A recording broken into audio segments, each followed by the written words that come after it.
오늘 향수 예배는 저희가 새가족부 헌신 예배로 이렇게 드리게 되는데, 사실 새가족부만의 헌신 예배가 아닙니다. 우리가 헌신 예배를 고민할 때 특별히 뭐 교회 학교 헌신 예배다, 또 목장장 헌신 예배다, 뭐 이런 여러 가지 헌신 예배가 있지만, 우리 모두가 같은 마음으로 협력하겠습니다, 조력하겠습니다 하는 마음으로 헌신 예배를 우리가 바라보고 또 함께 참여해야 됩니다. 그러니까 오늘 우리는 모두는 내가 새가족 부원입니다 하는 그런 마음이 있어야 됩니다. 그렇지 않으면 우리 교회가 앞으로 나갈 수가 없습니다. 그거는 너네 일이고 나는 사역이 따로 있고 이렇게는 앞으로 나갈 수 없는 것이죠. 그래서 오늘은 우리 모두 다가 새가족부라는 그런 의식을 가지고 함께 살리는 사역과 섬기는 사역 가운데 함께 동참했으면 좋겠다 하는 마음으로 이런 말씀 드리시고요.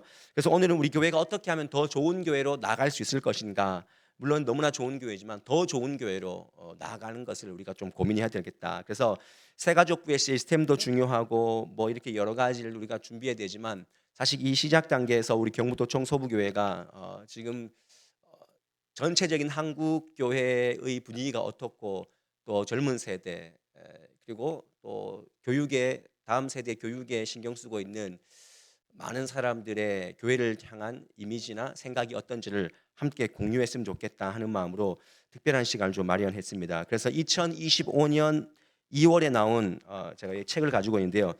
한국교회 진단 리포트라는 이런 책이 있습니다. 여기에 목회 데이터 연구소에서 2022년 12월부터 2025년 2월까지 2년에 걸쳐서 진행된 대규모 이 한국교회 프로젝트, 한국교회 진단 프로젝트를 이 책에 담았고, 저는 이 저자들 12명의 이 저자들의 그 강의를 직접 3월에 서울의 온누리 교회에 가서 들으면서 그분들이 말씀하더라고요. 이거는 한국교회에서 전무후무한 일이다. 앞으로 이런 보고서가 나오기가 굉장히 어렵겠다라고 그렇게 말씀하셔서 제가 뭐 이렇게 과학적이고 실질적인 평가를 통해서, 우리가 교회가 영적인데 우리가 너무 이렇게 과학적인 실질적인 것에 기대면 되겠습니까?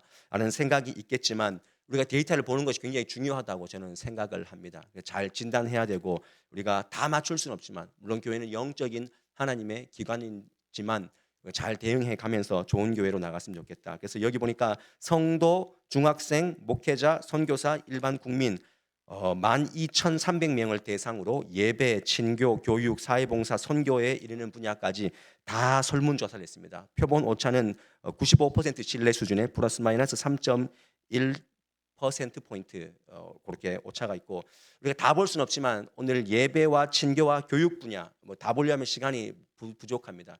다음에 또 우리가 또 전략적인 그런 시간을 가질 때 함께 나눴으면 좋겠고, 이런 것들을 보면서 우리가 말로만 혁신, 변화, 우리가 개혁 이렇게 얘기하지만 그것만 부딪히지 말고 오늘날 성도들이 어떤 니즈를 가지고 있는지 함께 고민을 하면서 우리의 현재 상황 가운데 더 좋은 교회로의 방향을 한번 모색해 봤으면 좋겠습니다.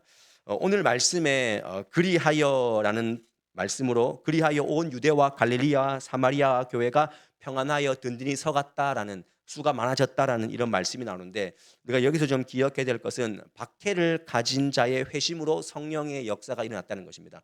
사도 바울은 박해를 했던 사람입니다.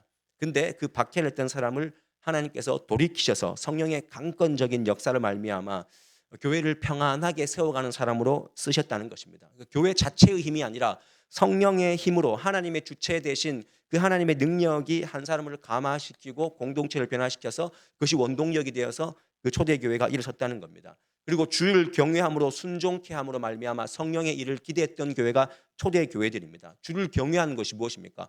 하나님을 두려워했기 때문에 순종할 수 있는 것입니다. 지상 명령에 누가 순종할 수 있습니까? 하나님 살아계심을 온전히 믿고 주님 다시 오심을 온전히 믿는 사람이 나갈 수 있는 것입니다. 그래서 나도 든든히 세워지고 교회도 든든히 세워져 감을 보면서 그들의 교회들이 수가 엄청 많아졌다는 것이죠. 순종함으로, 주님을 두려워했기 때문에 순종할 수 있는 거죠. 살아계신 하나님 앞에 있기 때문에. 그리고 세 번째로 성령의 위로로 진행해서 수가 많아지는 교회가 초대교회인데, 예루살렘 교회에 핍박이 있었습니다. 흩어졌습니다. 근데 흩어진 사람 가운데 성령 하나님께서 그들이 흩어져서 선 그 모든 유대와 예루살렘과 유대와 사마리아와 땅 끝까지 모든 흩어진 교회 가운데 성령께서 그들을 친히 함께 하시고 가까이 계셔서 위로했다는 것입니다. 그러니까 초대 교회는 두려움 가운데 있었던 것이 아니라 박해를 통해서 흩어졌지만 그것이 기회가 되었고, 그 기회 가운데 성령께서 함께 하셔서 그들의 교회들을 든든히 세웠다는 것입니다. 각자가 교회가 되었기 때문에. 교회는 건물이 아닙니다. 교회는 우리 한 사람 한 사람입니다. 여러분들이 오늘 어떻게 사시냐에 따라서 우리 교회, 한국 교회 이미지가 어떻게 인식되느냐가 결정되는 것이죠. 그래서 교회의 부흥은요, 성령의 능력이 달려 있다. 성령 행전, 사도 행전이 성령 행전이라고 말하듯이 우리의 교회의 모든 이렇게 모든 행사들은, 모든 해야 될 사역들은 성령에 의해서 분명히 세워져야 된다. 원래 총회 주제가 뭐냐면 성령의 능력으로 부흥하는 교회입니다. 109회기 우리 대한예수교 장로회 통합 측 교회가 내건 슬로건은 성령의 능력으로 부흥하는 교회. 우리가 몸부림치면서 하나님의 일하심을 따라가야 되는데 그 순종의 도구가 되기 위해서 우리가 이런 데이터를 통해서 잠깐 오늘 말씀을 좀 보면서 오늘 뭐 이렇게 많은 은혜를 기대하고 오신 분들이 있을지 모르겠습니다. 근데 우리가 뭐 이런 데이터를 보는 것도 또 이 그 위에 기도하면서 우리가 더 좋은 교회로 나아가는 것 또한 또 은혜되는 그런 시간인 줄 믿고 많은 제가 이게 굉장히 두껍한 이 PPT를 받았어요. 참여한 사람에게만 신청하면 주는 데이터를 제가 받아서 하나하나 잘라서 붙였기 때문에 이게 굉장히 글씨가 작습니다. 글씨는 작은데 여러분들이 이 질문, 성도들에게 했던 질문과 그래프 아주 작기 때문에 글씨가 잘 안 보일 거예요. 근데 우리 방송실에서 우리 안 집사님이 또 그걸 글씨를 좀 제목 같은 경우에는 좀 크게 만들어 주셔서 제목을 보고 데이터 제가 좀 읽어 드릴 테니까 표를 보는 것만으로도 상당히 우리에게 도움이 되고 좀 새로운 인식을 갖게 하는 그런 시간이 될 줄 믿습니다. 표를 잠깐 하나 보여드릴게요. 처음에는 향후 잘 안 보이죠, 그죠? 전혀 안 보이죠. 예, 요거하고 두 개만 이런 표고 나머지는 좀 더 큰 표입니다. 향후 교세 예측입니다. 교세 예측. 이거는 뭐 여러분들이 그냥 뭐 제가 말하지 않아도 쭉 보면 떨어집니까? 올라갑니까? 떨어집니다. 예, 떨어집니다. 그래서 떨어지는 추세에 있다. 그리고 다음 페이지를 한번 보시면, 왜냐하면 오늘 굉장히 많기 때문에 제가 이런 것들을 금방금방 넘어가요. 1인 가구 수는 어떻게 됩니까? 올라가게 되어 있다라는 것이죠. 이거는 뭐 너무나 당연하고 이런 부분들을 교회가 어떻게 잘 대응하고 우리가 나갈 것인가. 이제 여러분들에게 보이는 데이터를 좀 보여드릴게요. 조금은 보이는 데이터. 응답자 본인이 가장 중요하게 여기는 사역이 뭐냐라고 할 때 뭡니까? 예배입니다. 예배. 오늘날 성도들에게 중요한 것은 예배입니다. 예배. 근데 고무적인 것은 사회봉사도 3위에 걸려 있다는 것이죠. 그러니까 앞으로 우리가 사실 예배를 어떻게 잡을 거냐, 이 굉장히 중요합니다. 예배를 어떻게 잡을 것이냐에 대한 부분을 우리가 잘 고민을 하고 누가 와도 감동이 되고 은혜가 되고, 물론 그 은혜의 감동이라는 것은 하나님이 주시는 거지만 우리가 잘 준비되어서 오늘날 세대가 무엇을 어떤 거를 요구하는지를 잘 보고 이것들을 좀 잘 대응해 나가야 되겠다. 예배를 굉장히 중요하게 여기는 거예요. 그러니까 우리가 새 가족이 와도 내가 여기서 뭔 사역을 하겠습니다, 내가 사회 봉사하기 위해서 이 교회에 왔습니다라고는 생각하지 않는다는 거죠. 일단 예배를 먼저 드리겠다라는 그런 마음으로 그 다음에 뭐 선교와 전도, 사회 봉사까지 이렇게 이어지는 거죠. 그리고 다음 보면은 사역별 만족도, 어떤 사역이 가장 만족스럽습니까? 라고 했을 때 1위가 바로 또 예배입니다. 예배. 매우 만족합니다, 약간 만족합니다를 합해서 78.5% 평균이 나왔고요. 그 다음에 중요한 것이 친교, 교제. 어떤 사역에 만족하느냐. 당신이 다니는 교회에 지금 만족하는 게 뭡니까? 라고 하실 때 교육도 아니고 교회 봉사도 아니고 사회 봉사도 아니고 중요한 것 2위가 친교와 교제라는 것. 그러니까 요것들 보시면은 교육도 진짜 원하지만 그와 못지않게 자기들이 만족하고 있는, 지금 교회 다니시는 분들이 만족하고 있는 것은 예배고 그 다음에 친교하고 교제하는 것, 이거 굉장히 중요하게 여기고 있고 만족하게 생각한다는 것입니다. 좀 더 깊이 들어가서 이제 예배 부분을 함께 보도록 하겠습니다. 예배에 대한 기대가 어떠냐, 예배에 대해서 어떻게 기대합니까? 라고 할 때 상당히 많은, 여기는 뭐 거의 90%를 압도하는 그런 숫자인데, 예배를 드리면 감사를 느낄 수 있다. 잘 안 보이죠, 그죠? 제가 읽어드리는 거예요. 예배를 드리면 감사함을 느낄 수 있다가 1위입니다. 그리고 예배를 드리면 마음의 평안을 느낄 수 있다가 2위입니다. 그리고 세 번째는 하나님을 기쁘게 할 수 있다. 예배를 드리면 건강한 삶을 살 수 있다. 지금 이런 순입니다. 제가 쭉 말씀드리는 것 중에 혹시 느끼시는 것 있어요? 예배를 드리면 감사함을 느낄 수 있다. 예배를 드리면 마음의 평안을 느낄 수 있다. 근데 세 번째만 예배를 드리면 하나님을 기쁘시게 할 수 있다. 뒤에 보면 하나님의 임재가 나오지만 또 보면 건강한 삶을 살아갈 수 있다. 지금 모든 예배의 중심이 어떻습니까? 굉장히 주관적인 감정에 치우쳐져 있다는 것입니다. 하나님의 임재가 있는 예배로 안내하는 것이 굉장히 중요하다는 것이죠. 예배 드리는 사람들이 지금 느끼는 것은 예배를 드리면 내가 감사한 마음이 있다. 마음의 평안을 느낄 수 있다. 건강한 삶을 유지할 수 있다. 이런 것들이 주고 대부분 하나님을 기쁘시게 하는 것, 하나님의 임재를 경험하는 것, 이런 것들은 다른 퍼센테이지에 비해서 조금 떨어진다는 것을 우리가 기억한다면 많은 사람들이 교회를 오지만 그 목적이 자기 안위를 위해서 많이 온다라는 것을 우리가 생각을 하고 더 우리가 그러면 우리 교회는 대응해야 되는 거죠. 하나님의 임재를 경험할 수 있는 그런 예배를 더 추구하고 우리가 디자인하고 또 그렇게 뭐 저 혼자 됩니까? 우리 모든 사람 한 사람 한 사람이 진짜 예배자의 마음으로 세워졌을 때 그 감동이 함께 일어난다는 것을 기억해야 됩니다. 예배 참여 정도가 언제냐 어떻게 되냐 그랬을 때 주일 대예배만 참여한다. 주일 오후 예배도 참여한다. 수요 예배 참여한다. 그다음에 금요 뭐 주중 기도회 새벽 예배까지 쭉 있는데요. 제일 많이 참여하는 것이 주일 예배 79.2%. 79.2%. 그리고 나머지는 뭐 오후 예배 2.28%, 수요 예배 23%. 우리도 교회가 그렇지 않습니까? 우리 교회가 만약에 주일날 애들까지 200명의 아이들이 성도들이 나오지만 수요일 날 나오는 인구나 새벽 예배 인구를 보면 숫자를 보면 적죠. 그거는 뭐 당연한 거죠.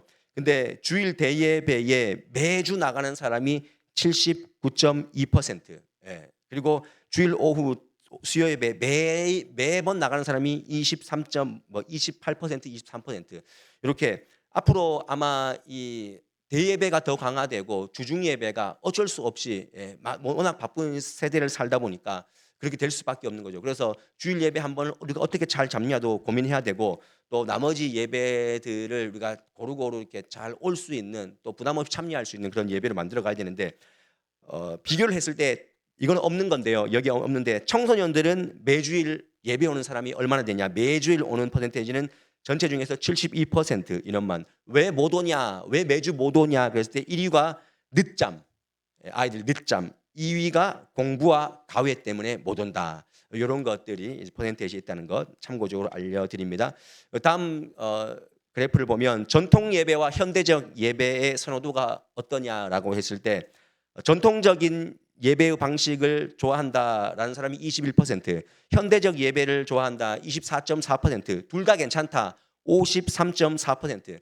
그러니까 이걸 디테일하게 봤을 때는 전통 예배를 좀 좋아하는 사람들은 50대 이상, 현대적 예배를 좋아하는 사람은 30대 이상이 두드러지게 나타났다는 것입니다. 그러니까 젊을수록 현대적 예배를 이렇게 좋아하는데 중요한 것은 그러면 둘 다 괜찮다와 전통 예배, 현대 예배를 다 아울렀을 때 이미 90%가 넘지 않습니까? 그럼 우리가 여기서 봐야 될 것은 중요한 것은 하나님이 중심이 되는 진정성 있는 예배를 드리면 되는 전통 예배든 현대 예배든 중요한 게 아니라 정말 저희는 일부 예배는 전통 예배라 치고 2부 예배를 우리가 좀 현대적 예배라고 생각한다면 일부 예배를 잘 이렇게 아울러서 적절한 균형을 맞춰가면서 누구든지 와서 예배를 드리되 하나님 중심의 예배. 여러분 일부 예배도 오면 나름대로 그 차분함이 있습니다. 일부 예배만의 느낌이 있습니다. 그리고 2부 예배만의 또 분위기가 있듯이 저는 그래서 1부도 좋고 2부도 좋습니다. 그래서 뭐 선호한다는 걸 떠나서 우리가 이런 판을 잘 깔아 놓으면 누구든지 와서 은혜스러운 예배를 드릴 수 있도록 중요한 것은 계속 강조드리지만 사람 중심의 예배가 아니라 하나님 중심의 예배를 제가 계속 이제 이런 퍼센테이지를 말씀드리면서 다시 한번 강조해 드리는 것입니다.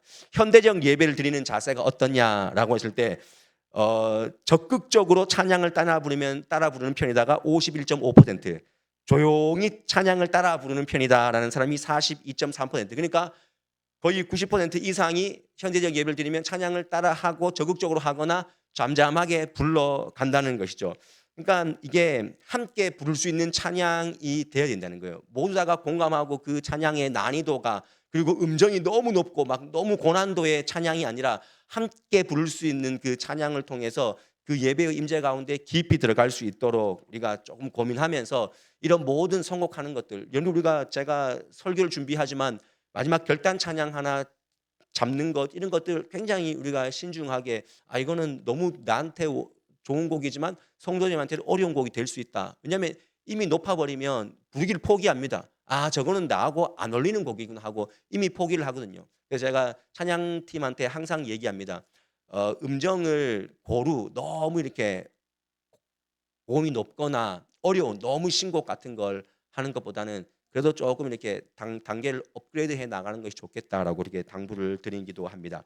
영적으로 가장 도움되는 순서, 이거 굉장히 흥미로운데 잘 안 보이지만 예배에서 영적으로 가장 도움되는 순서가 뭐냐? 이거 찬양대원들하고 찬양팀 잘 들으세요. 압도적으로 찬양팀 성가대 찬양을 들었을 때 우리가 영적으로 가장 도움되고 은혜를 느낀다는 것이 요 두 번째 찬양팀과 성가대 찬양대라고 하는 거죠. 압도적으로 1위가 되었고 2등은 참회 기도. 우리는 지금 참회의 기도를 드리지 않지만 그 참회의 기도 가운데 그러니까 사람에게는 그런 게 있는 거죠. 그래 내가 지난주 한 주 동안 죄를 지었어 하면서 이 시간 함께 고요하게 오르간이나 그 음악에 맞춰서 참회의 기도를 우리가 알게 모르게 지은 죄들을 하나님께 고백합시다 할 때 그게 은혜가 된다라는 것이죠. 그리고 의외로 성경 봉독이 순위에 있어요. 순위에 3순위에 있어요. 그러니까 저도 그래서 성경 봉독을 잘 해야 되겠다. 성경 봉독을 또박또박 그래서 제가 하나님의 음성을 들으시기를 바랍니다. 이게 어떤 사람의 봉독하지만 하나님의 음성으로 들리는 성경 봉독이 될 수 있도록 이런 것들 뭐 기도와 성령도 여러분들이 하는 그 기원 제가 처음에 하는 그 성경 구절 읽어 드리고 기원하는 것 그리고 찬양대가 첫송하고 뭐 이런 것들 다 도움이 된다라는 것이죠. 축도도 굉장히 높은 순위에 왔고 안타까운 것은 성찬식이 굉장히 떨어져 있다는 거예요. 이 성찬의 의미를 요즘에 현대적 예배를 많이 들어보니까 왜냐하면 성찬식 하면 이미 길어진다. 지루하다. 이런 부분도 교육을 잘 해야 되겠다라는 그런 생각을 합니다. 그래서 우리가 이런 것들을 적절하게 어떤 지금 현대인들이 어떤 예배를 원하는가 이거 원하는 대로 다 할 수는 없지만 다시 말씀드리지만 어떻게 하면 은혜를 더 우리가 더 은혜 가운데 더 다가갈 수 있는 하나님 중심의 예배가 될 수 있는가를 고민해야 된다는 것이죠. 특이한 것은 오늘날 현대인들은 시간 내에 예배를 끝나는 것이 굉장히 중요하다고 생각합니다. 시간 내에 왜냐하면 자기들도 바쁘거든요.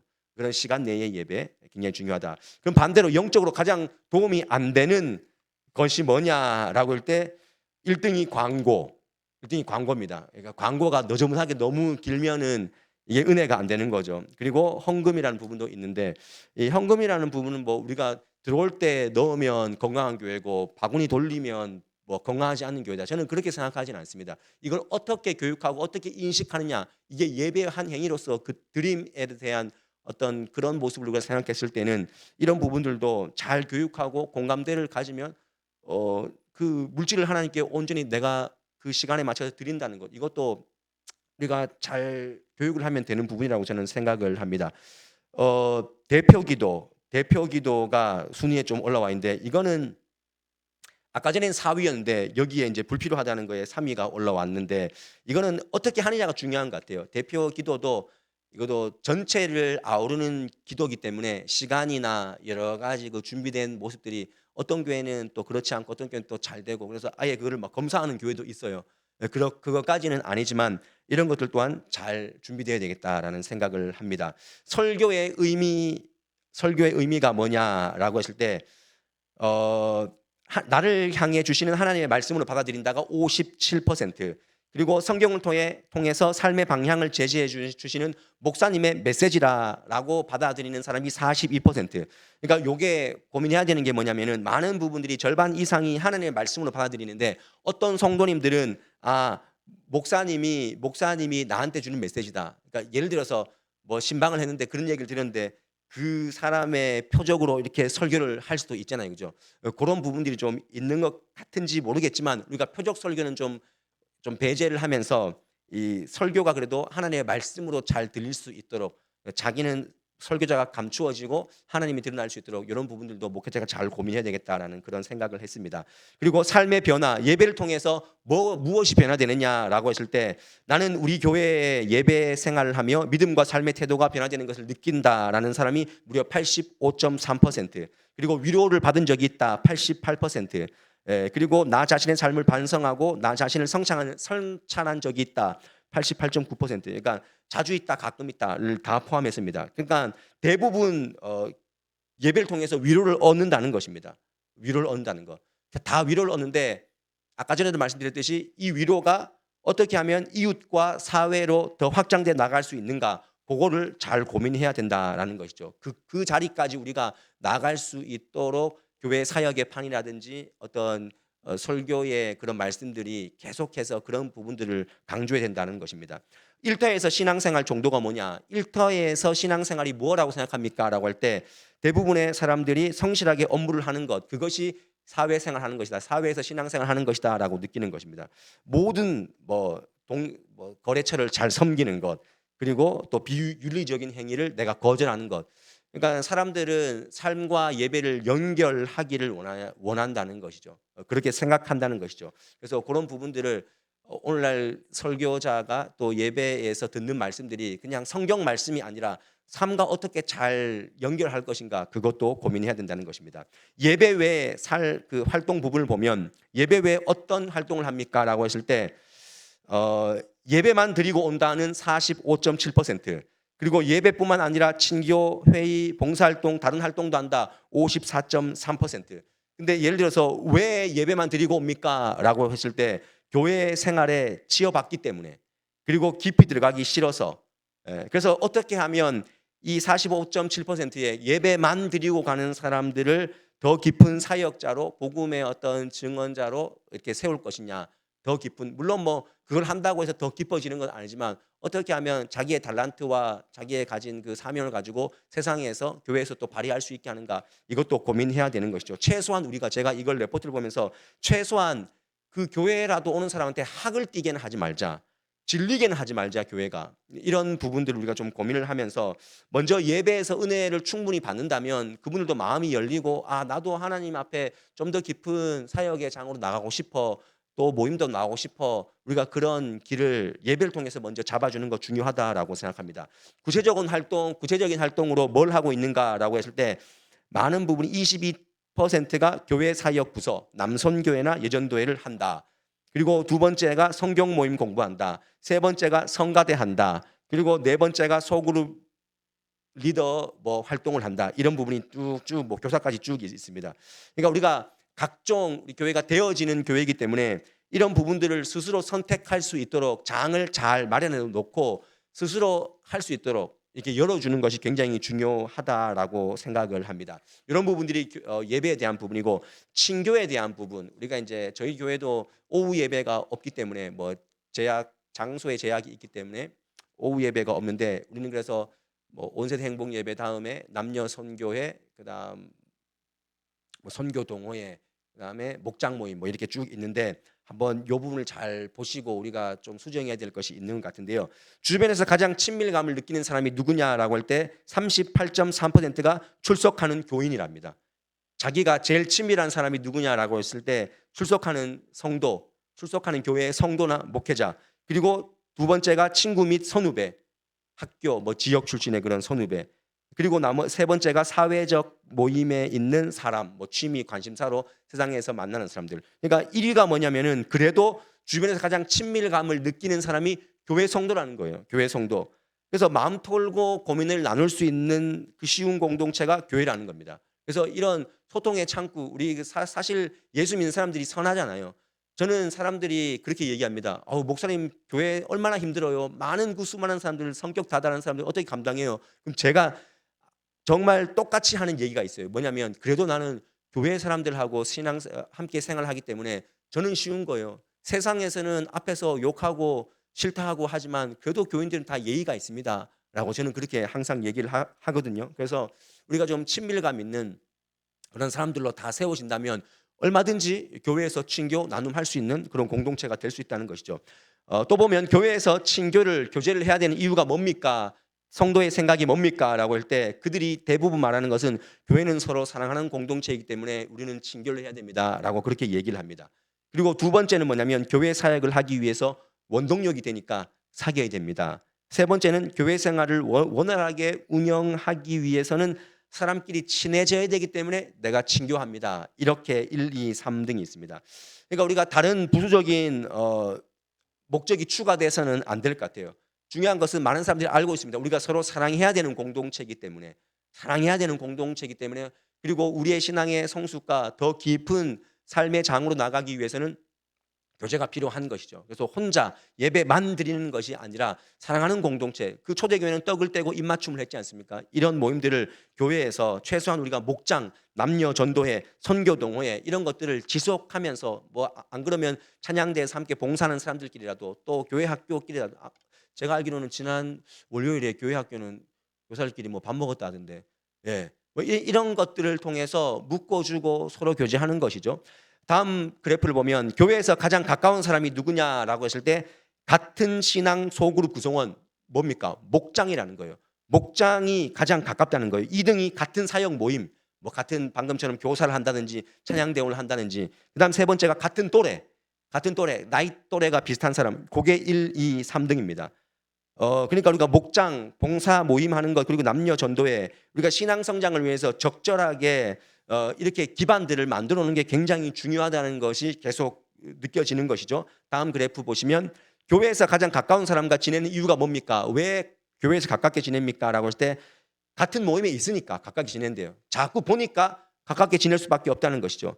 그리고 성격과 사고가 비슷하니까 내가 가깝게 지냅니다. 그리고 같은 지역에 있으니까 가깝게 지냅니다. 이렇게 합니다. 그러니까 묶어주는 게 굉장히 중요한 거죠. 같은 소그룹에 묶어만 주면 그래도 가깝게 지낸다는 거예요. 가깝게 지낼 수 있는 그 징검다리가 목장일 수 있고 또 같은 사역을 할 수 있는 모임일 수도 있고 남녀 선교일 수도 있기 때문에 저희는 그런 면에서는 이렇게 잘 그래도 배치를 해놨지만 아직 그분들이 예배에서 은혜를 더 깊이 받고 더 깊이 들어올 수 있도록 우리가 좀 기다려주는 그런 시간도 필요할 것 같습니다. 그리고 그 다음 그래프 보면 성도들과의 교제 활동, 교회 안에서 신앙 활동 외에 다른 어떤 활동을 하고 있습니까? 라고 했을 때 1등은 성도들과 그들의 가족들과 식사하는 것. 그들 친한 사람들하고 내가 식사합니다. 하고 두 번째는 사회 이게 참 의외인데 사회 봉사활동합니다. 이게 2등이라는 거예요. 특이한 점이 사회 봉사활동인데 이것이 굉장히 저는 앞으로 우리가 지향해야 될 건데 저희가 교회에서 친한 사람들끼리 식사 모임으로 사교하고 친교하는 모임으로 더 나아가서 세상에서 같이 봉사할 수 있는 그런 구조까지 나가면 더 좋겠다. 그리고 3등이 취미 활동 같이 하는 것, 4등이 그들과 여행까지 하는 것. 정말 깊지 않습니까? 여기까지 갈 수 있다는 것이죠. 다음 그래프 시간이 없기 때문에 진정한 친교, 교제를 가로막는 요인이 뭐냐? 친교를 이 교제를 가로막는 큰 요인이 1등이 뭐냐면 개인의 성격 및 라이프 스타일의 차이가 있기 때문에 같이 못 논다. 그리고 세대 간의 연령 의식 차이가 있다라는 것이죠. 그래서 저희는 목장도 그렇고 구역으로 묻지 않습니다. 뭐 동일 아파트 사는 사람들끼리, 뭐 우방 3차 사람들끼리 그렇게 묻는 것이 아니라 비슷한 또래끼리 묶어주는 것은 그래도 함께 가까이 지낼 수 있는 도구가 될 수 있다는 것이죠. 그래서 함께 예수 안에서 지어져 가기 위한 노력과 시도가 분명히 있어야 됩니다. 하나님 예수 그리스도의 사랑하는 공동체이기 때문에 어쩔 수 없이 지난주 주일날 설교했듯이 속상한 게 있지만 먼저 다가가고 돌봐줄 수 있는 이런 것들을 우리가 시도해야 되죠. 그래서 나보다 수준이 낮은 사람 아르니온, 그죠? 그다음에 뭐 프로바티온, 프로바톤 이런 제가 지난주 설교 다 잊어버리셨나요, 그죠? 나랑 다양한 차이가 나지만 그들을 섬길 수 있는 그런 의식이 필요하다는 거죠. 소그룹 필요성의 인식도가 뭐냐라고 할 때 소그룹이 필요합니까? 라고 물었을 때 이렇게 얘기했습니다. 필요하다. 매우 필요하다 24.1%, 약간 필요하다 49.5%, 그러니까 필요하다 부분이 73.6%예요. 소그룹 모임, 목장 모임이 필요하다는 것입니다. 그러니까 우리가 갈망하는 거예요. 사람들은 다 혼자 뭐 있는 것 같고 소그룹 싫어하는 것 같지만 다 필요하다는 거예요. 그래서 우리가 자리를 잘 마련해 줘야 돼요. 우리가 이렇게 생각할 수 있어야 돼요. 여기 계시는 제가 목장장님들을 타겟팅하는 건 아니지만 목장장 입장에서는 목장 모임 어려울 수 있습니다, 여러분들. 어려울 수 있지만 성도들은 대부분 보면 그래도 목장 모임 필요하고 가기를 원하고 언제든지 또 가서 함께 하기를 원한다는 거예요. 그러니까 우리가 좀 우리 목장장님하고 좀 또 대화를 해봐야 되지만 목장장 입장에서는 이거를 좀 감하고 싶지만 성도들 입장에서는 이 목장이 들어가고 싶은 거예요. 이게 오늘날 제가 통계로 얘기해 주는 거지 않습니까? 그래서 이런 고민들을 조금 그러기 위해서는 시스템을 교회에서 잘 만들어줘야 돼요. 어떻게 하면 쉽게 모일 수 있는가를 또 고민해야 되는 부분이기 때문에 요거는 우리 목장님들하고 더 제가 이야기를 해보겠습니다. 다음 그래프 보면 본인이 생각하는 신앙 소그룹의 목적이 뭐냐라고 할 때 1등이 신앙 양육과 성숙. 내가 신앙을 소그룹을 하니까 내가 성숙하는 것 같다. 내 얼굴에 뭐가 묻었는지 몰랐는데 상대방이 내 얼굴에 뭘 묻은지를 이야기해 주더라. 그리고 나만 고민인 줄 알았는데 옆에 사람도 똑같은 고민하고 있네. 야, 이건 나만 고민하는 게 아니구나. 위로를 얻는다는 것이죠. 그리고 두 번째는 사랑의 공동체를 형성할 수 있기 때문에, 그리고 세 번째가 삶을 나눌 수 있기 때문에, 이렇게 1, 2, 3등으로 나왔어요. 그러니까 소그룹은요, 성경 공부하는 게 아니에요. 성경 막 그걸 파가지고 막 내 수준의 성경을 막 말씀을 막 이렇게, 그게 아니라 이 사람들은 지금 깊은 나눔을 원하는 거예요. 교제할 수 있는 그런 공동체를 원한다는 것입니다. 정말 서로 편안하게 서로 대화하면서 삶에 있는 문제들을 말씀 위에 얹어놓고 자연스럽게 대화하기를 원한다는 것이죠. 그래서 이런 부분들을 조금 잘 우리가 이해시켜서 목장님들하고 고민을 했으면 좋겠다라는 생각을 하고, 선호하는 신앙 소그룹의 편성 기준은 그랬을 때 1등이 나이대로 끊어달라. 좀 비슷한 나이대로 끊어달라라는 것이 36.3%, 거주지역 32.1%, 관심사 24.0%. 이게 우리 뭐 남녀 선교회 목장 그리고 선교 동호회 이미 다 이렇게 비슷하게 되어 있지 않습니까? 그래서 여기서 중요한 건 리더가 중요하다는 것입니다. 리더를 어떻게 잘 세우느냐, 이게 더 중요하다는 것이죠. 그 다음에 신앙 소그룹 리더 만족도 했을 때, 당신의 소그룹의 리더를, 목장장 리더를 만족합니까? 라고 할 때 74.3%가 만족합니다. 대체로 만족합니다. 이렇게 얘기합니다. 그러니까 목장장님을 너무 걱정하지 마세요. 우리는 내가 뭐 목장장이 이렇게 하지만 그들은 이미 그냥 그 모임의 리더를 이끌어주는 것 자체를 감사하게 생각하고 불평하지 않는다는 거예요. 예. 목장님들 얼굴이 계속 지금 굳어지기 시작하는데, 이런 부분들 우리가 조금 고민해 봐야 됩니다. 그리고 신앙 소그룹의 리더의 자격이 뭐냐라고 할 때, 리더의 자격 뭐냐면 소외되는 구성원이 없도록 배려하는 마음이 있으면 되고, 구성원을 위해서 기도하는 마음이 있으면 된다라는 것이 지배적이었습니다. 여러분, 이 마음만 간직하면 되는 거죠. 앞으로 저는 목장 30개 세울 거거든요. 제가 2030 제 비전에, 홈페이지 비전에 30명의 평신도 리더자들 세워져야 됩니다. 300명의 예배자들, 3명의 견고한 목회 동력자들, 뭐 이렇게 제가 쭉 써놨는데, 이 마음을 잘 간직하면 됩니다. 여러분들이 그러니까 상대방을 배려하고, 물론 힘들죠. 나도 힘든데 상대방 다독거려야 되는 거 힘들지만, 우리가 그게 부활을 경험한 사람들의 목적 아니겠습니까? 양을 칠하는 게 그게 예수 그리스도의 목적인데, 이때 통계에서 그분이 이런 얘기를 하더라고요. 기독교인들이 점집을 엄청 많이 간대요. 저도 그런 얘기를 해드렸는데 그게 진짜로 많이 간대요. 많이 가는데 점집에 가는 이유가 뭐냐라고 실질적으로 물었대요. 통화를 해서 물었는데, 서면으로 물었는데 진짜 놀랍습니다. 저는 이거 비밀이 보장되기 때문에. 비밀이 보장되기 때문에. 점집에 가서는 비밀이 보장된대요. 근데 목장 모임에서 내 비밀을 얘기하면 어느 순간 다 퍼져버린다는 거죠. 이런 부분들만 우리가 잘 지키면 되는 것입니다. 신앙 소그룹의 비참여 이유가 뭐냐라고 해서 바쁘기 때문에, 시간이 없기 때문에. 그게 1등. 그리고 시간 낼 수 있는 시간대가 없어서. 저는 요거를 생각하면서 교회가 시간을 적절히 잘 정해주고, 그리고 또 지금 뭐 여러 가지 또 밥 먹는 문제도 있고 하지만, 이런 것들도 확실하게 교회가 그 부분들을 잘 뒷받침하는 시스템을 만들어주면은 가능하겠다라는 생각도 한번 해봤습니다. 다음 장. 신앙 소그룹 주참여자가 누구냐라고, 주참여자에게 신앙 소그룹이 어떻냐라고 했을 때, 모임이나 활동이 부담이 안 된다가 82.8%예요. 부담 안 된대요. 예, 목장장님들만 부담이 되겠지만 부담이 안 된다가 82.8%. 부담이 안 된답니다, 여러분들. 예, 요거 떨어내 봅시다 한번. 마지막 교육 부분인데, 교육 부분에 보면 여기도 좀 흥미로운 결과가 나오는데요. 가장 받고 싶은 교육이 뭐냐? 교회에서 가장 받고 싶은 교육이 뭐냐라고 했을 때 1등이 36.4%가 세상에서 기독교인으로서 살아가는 실천에 대한 교육. 어떻게 하면 내가 교인으로서 세상에서 살아갈 수 있습니까? 요거 1등. 그리고 2등이 34.8% 성경에 대한 교육. 그리고 3등이 크리스천 가정에 대한 어떤 교육과 상담이 필요하다라고 이렇게 얘기했습니다. 그래서 제가 우리 교회 성도들을 위해서 설교도 그렇고 교육도 그렇고 조금 적용점을 찾을 수 있도록, 제가 성도를 세우는 5가지 기둥도 있지만 5월 달에는 행복한 부부 생활에 대해서 6상 선착순으로 아마 세미나를 할 거고, 나중엔 또 신구약 파노라마, 신구약에 대한 그 이야기들로 스토리를 77개의 동작으로 쫙 풀어나갑니다. 예, 이런 것들도, 요거는 제가 이제 간사님들 좀 보내려고 하는데, 세미나에 이렇게 해서 전체적으로 좀 성경을 쫙 이렇게 파노라마로 그릴 수 있도록 그런 시간, 그런 것들을 좀 잘 준비해야 되겠다는 생각을 합니다. 교회 학교 성장을 위해서 필요한 게 뭐냐라고 했을 때 1등이 학교 생활에 도움되는 신앙적 말씀, 교육이 필요하다. 2등이 교사의 멘토적 역할이 필요하다. 세 번째가 시대의 흐름에 맞는 교육 방식이 필요하다라고 이렇게 얘기합니다. 청소년들에게 물었어요. 청소년들한테 가가지고 네 중고등부 예배 와서 뭐 기대하냐 이렇게 물었을 때 1등이 뭔지 아세요? 네가 중고등부에 오는 이유가 뭐냐라고 할 때 친구, 선후배와의 만남, 교제를 하기 원한다. 2등이 찬양을 배우기 원한다. 3등이 설교 듣기를 원한다. 4등이 기도하기 원한다. 5등이 소그룹 공과하기를 원한다. 여러분들 6등, 7등이 진짜 웃깁니다.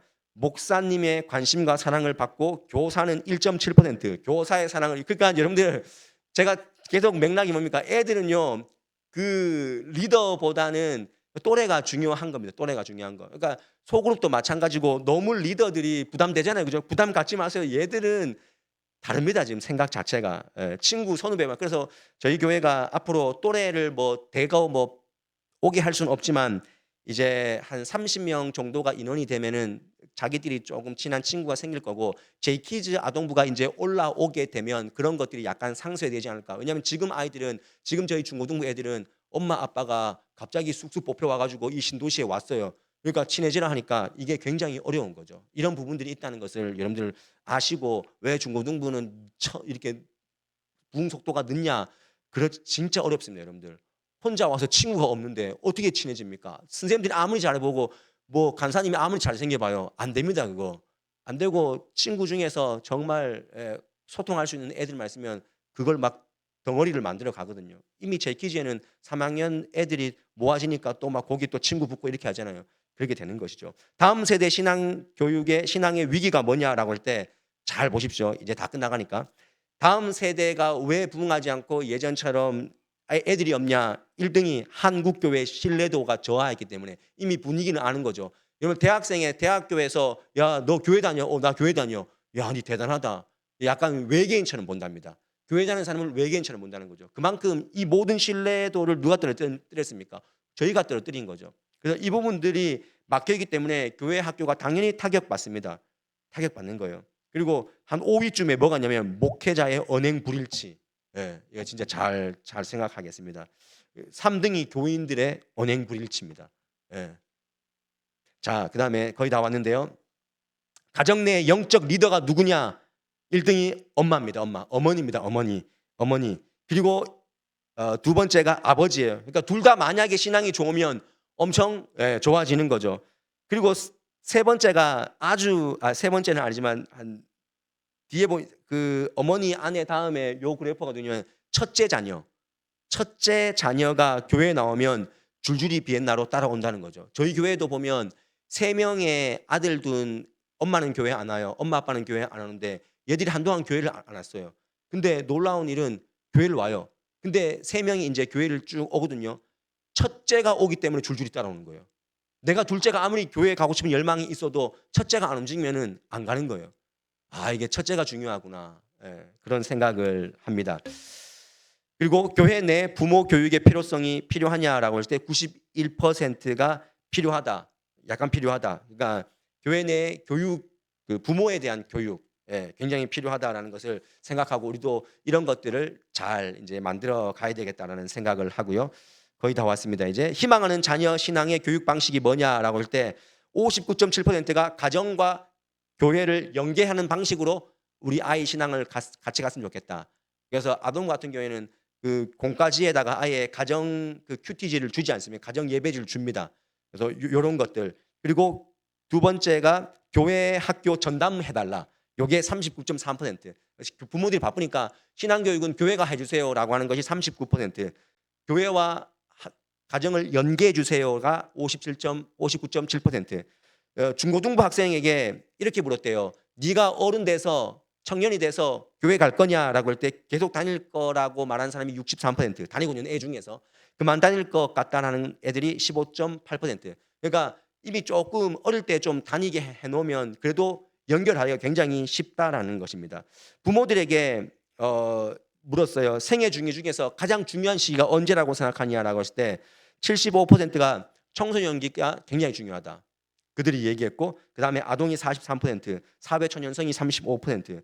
그러니까 아동, 청소년, 청년 다 중요한 겁니다. 그러니까 이게 우리 교회가 잘 세팅해야 되는, 아직은 우리가 청년부가 없지만 올해 내 반드시 청년부 판을 잘 만들어서 그들 또한 소통할 수 있는 창구를 만들어야 되겠다라는 그런 생각을 해봅니다.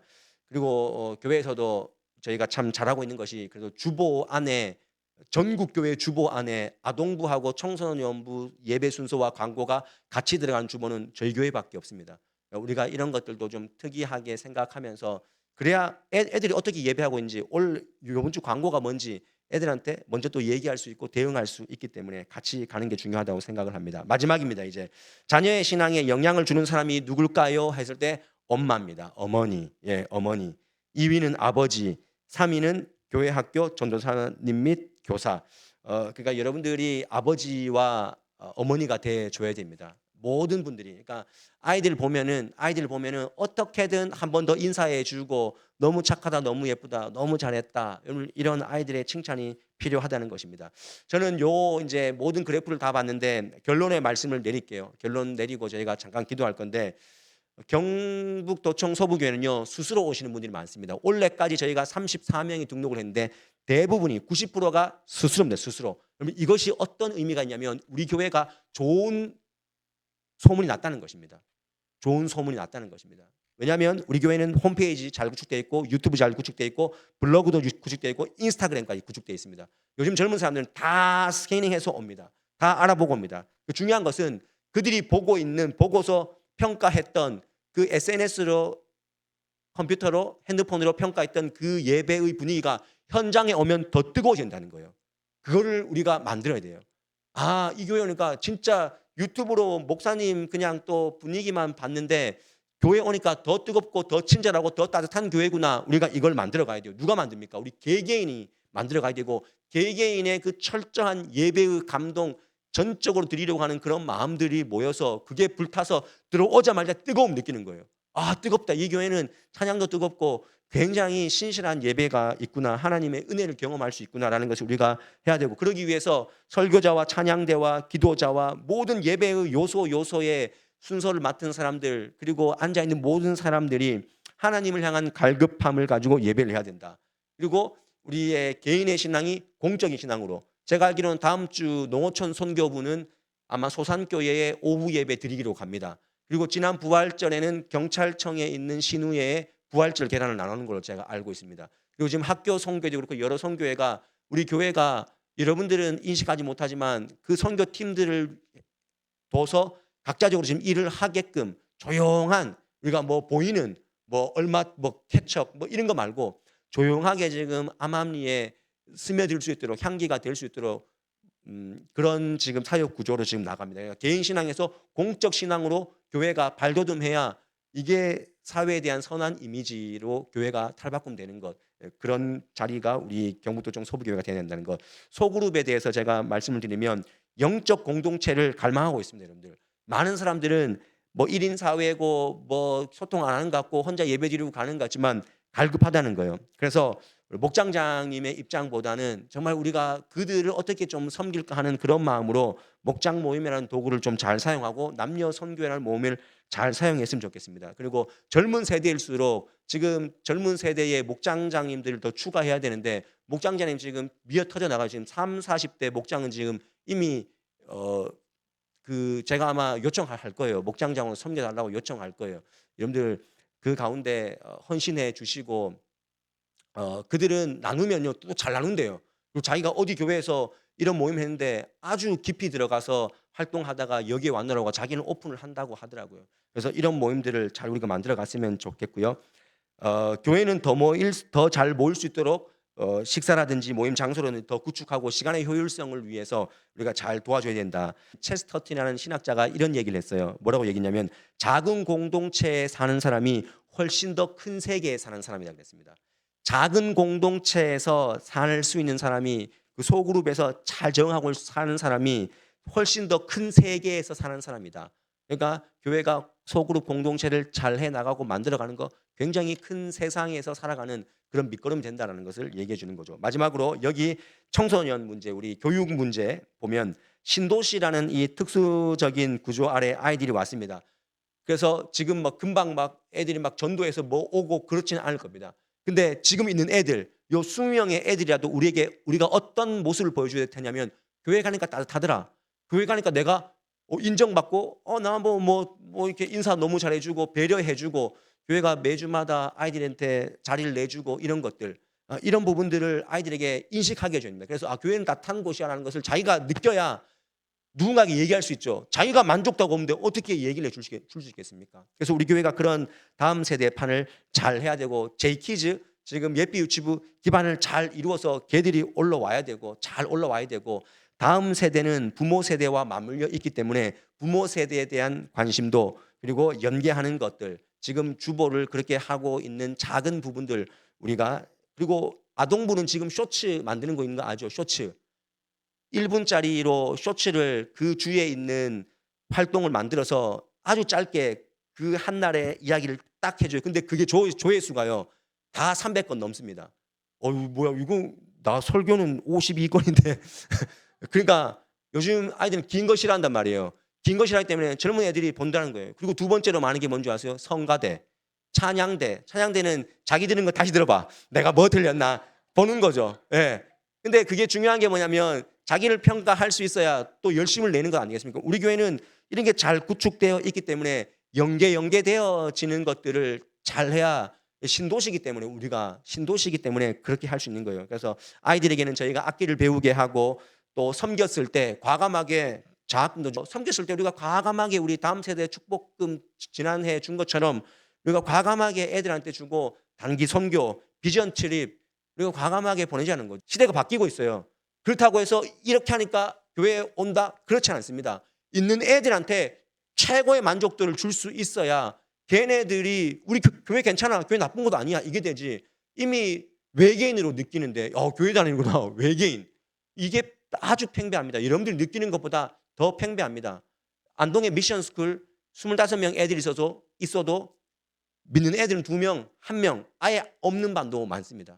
우리가 이런 보면서 제가 너무 부정적인 얘기를 했지만 이 안에 우리가 지금 잘하는 것도 있고 또 준비해야 될 것도 있지만 이런 분위기를 서로 느껴야 제가 말씀을 해도 그건 목사님 생각이죠. 통계가 얘기하고 있습니다 라고 하면 여러분들 그래도 수긍하지 않습니까? 제가 여러분들을 뭐 이겨먹고 수긍해라고 아니라 한국교회의 판 위에 경북도청 소부교회가 올려져 있다는 마음을 잘 간직하시고 우리 모두 다가 새가족이 되었으면 좋겠습니다. 우리 옆에 분에게 인사하도록 하겠습니다. 당신이 새가족본입니다. 시작. 우리 모두 다가 새가족본입니다. 우리 함께 이 시간 한 번만 기도했으면 좋겠어요. 시간이 많이 갔어요. 저도 사실 이거 하는데 진짜 힘들었어요. 이걸 내가 진짜 해야 되나? 설교도 아닌데 내가 이걸 어떻게 할까? 그러나 하나님 또 귀 있는 자들에게 듣게 하시고 또 여러 가지로 마음 주신 줄 믿고 우리 함께 기도했으면 좋겠어요. 우리 기도할 때 한 번만 기도할 건데요. 올해 하나님께서 34명의 새가족을 보내주셨고 작년에 56명의 새가족을 보내주셨습니다. 그러면 경북도청 서부교회는 경안노예에서 가장 활발한 교회라고 이렇게 얘기를 합니다. 저는 그 말이 참 두렵고 떨리기도 하지만 그래 이 땅 가운데 지금 다 쇠퇴하고 힘들다는 교회가 있는데 어느 한 교회라도 부흥해야 되지 않겠나? 그러면 우리가 소문만 무성한 교회가 아니라 진짜로 이 교회에 왔을 때 이 교회가 다르구나, 뭔가 변화를 시도하고 있구나, 개혁되고 있구나, 이런 걸 우리가 보여드려야 되지 않겠습니까? 중요한 것은 하나님이 하셔야 된다는 것입니다. 우리가 이 시간 기도할 때 하나님 우리 새가족들 하나님이 만져주시고 오늘 말씀을 듣는 우리 마음 가운데 다시 한번 내가 새가족 부원입니다, 하나님 내가 양을 치고 양을 먹여야 되는 사람인 줄 압니다, 인식하겠습니다 하는 마음으로 우리를 통해서 소문만 무성한 교회가 아니라 와서 보면 더 좋은 교회가 될 수 있도록 하나님 우리 교회를 붙잡아 써 주시옵소서. 하나님의 임재가 있는 교회가 되게 해달라고 우리 새가족 부와 새가족 부원들과 우리 개인의 양을 쳐야 되고 목자장이 되어야 된다는 그런 인식을 가지고 하나님 앞에 나를 써 주시옵소서. 그런 마음으로 우리 함께 기도할 때 우리 주님 한번 부르짖고 기도하도록 하겠습니다. 주여